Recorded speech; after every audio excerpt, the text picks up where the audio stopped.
So with the recent outbreak in Victoria, have we failed in our vaccine program, considering that we are still fighting spot outbreaks and contact tracing can really only work so far to stop the spread?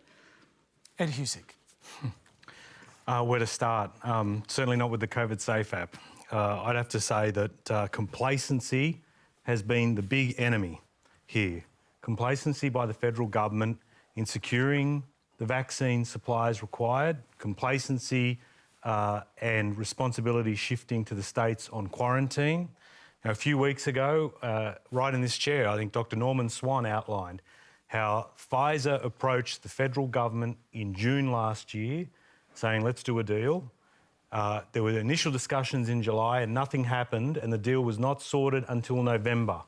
Now, we were told we'd be in the front of the queue. We were told we'd have 4 million people vaccinated by March. Then it became October, and now we don't know when it's actually going to happen because they're not going to commit to targets.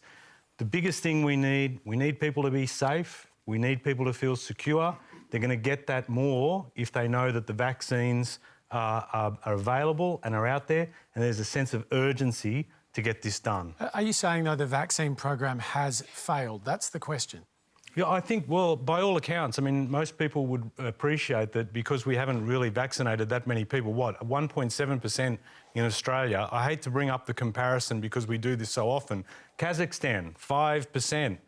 If you look in the States, 40%. And they had Donald Trump slowing that down, and then they've obviously changed gear, shifted gear. But reaching record numbers of daily doses now, I mean, the rollout is ramping up very clearly, very obviously. Well, I think, let me put it to you this way, Hamish. If you're in Victoria right now, you would have wished that this was going faster. And you would have also wished that we'd had a quarantine system that can cope with the emerging variants that are coming up now, where we've got aerosol-based. Instead of droplet, we've got aerosol, and the issue is hotel quarantine is not capable, is not meant to deal with this. So we do need to get a serious move on these two issues. Mitch Tambo, you're from Melbourne. You got up in good time yesterday. How does it feel to have your home state going back into lockdown again?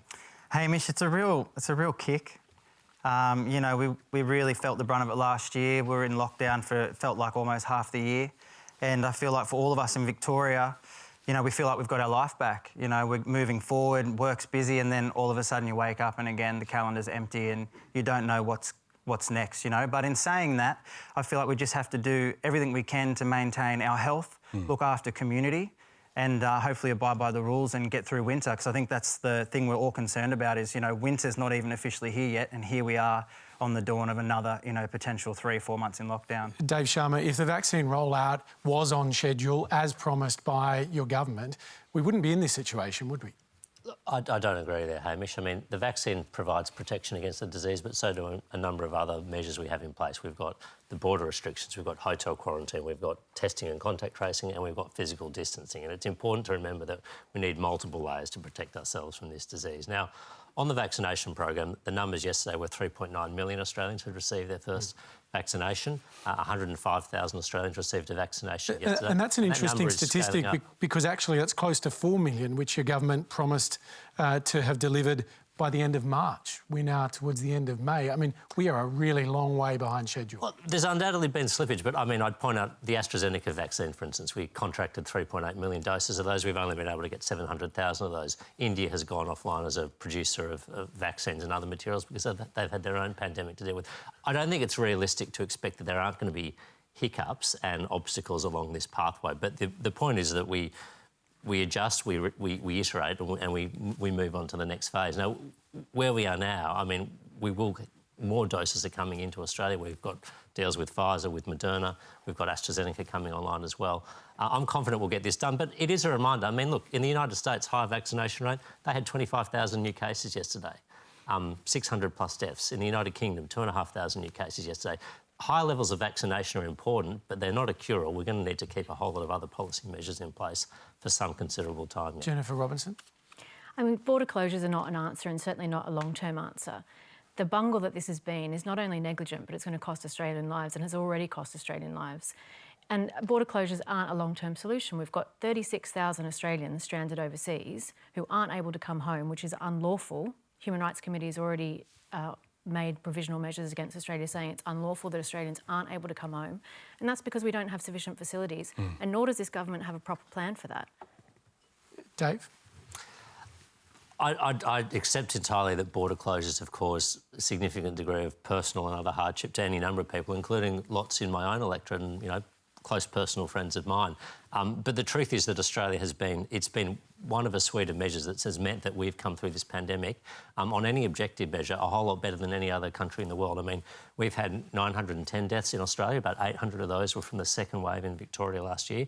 Every one of those deaths is a tragedy and regrettable.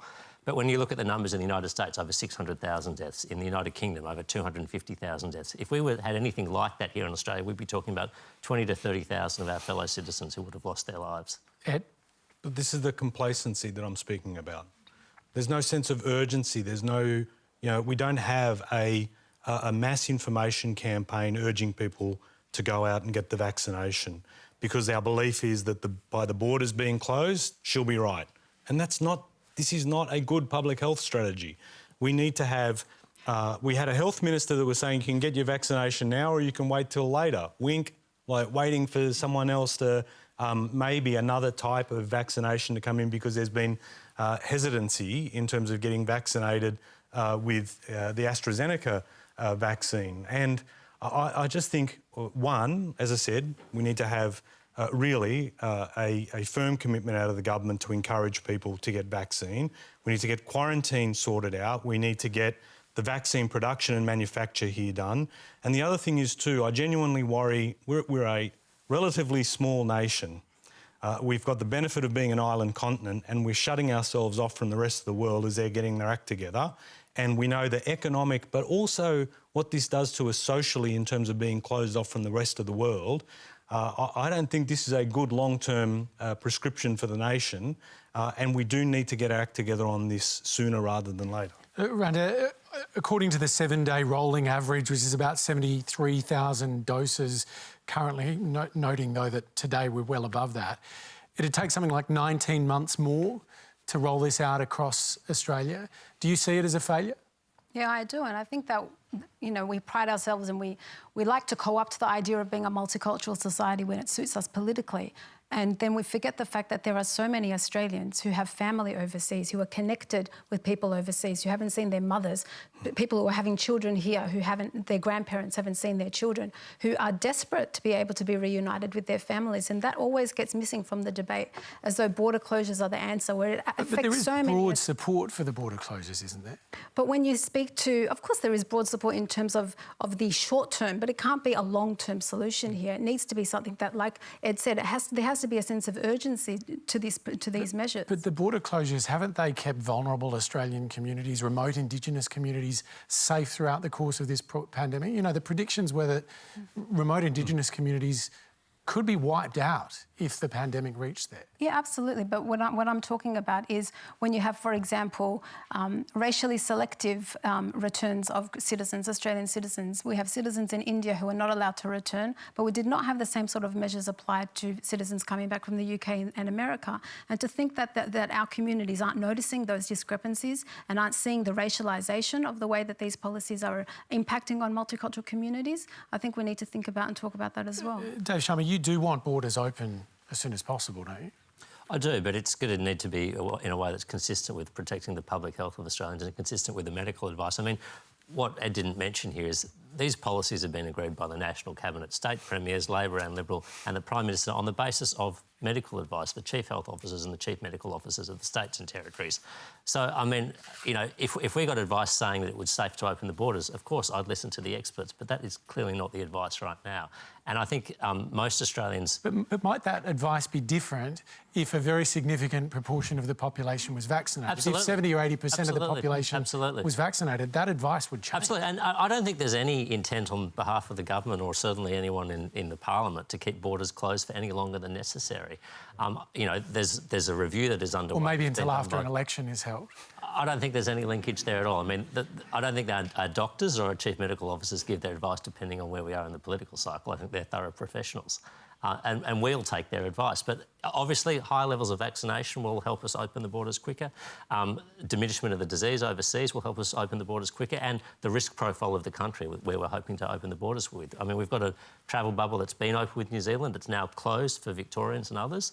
I'd hope we can start selectively opening some other ones. But again, it will have to depend very much on where the disease is at the time. And anyone who thinks the pathway out of this is linear just needs to look back and see how many setbacks we've had all along the way, not just in Australia, but worldwide. And I think it pays in those circumstances to, not set in stone where you think you're going to be. Certainly always be hoping to open the borders quicker, but we need to be responsive and we need to adapt to what the conditions require.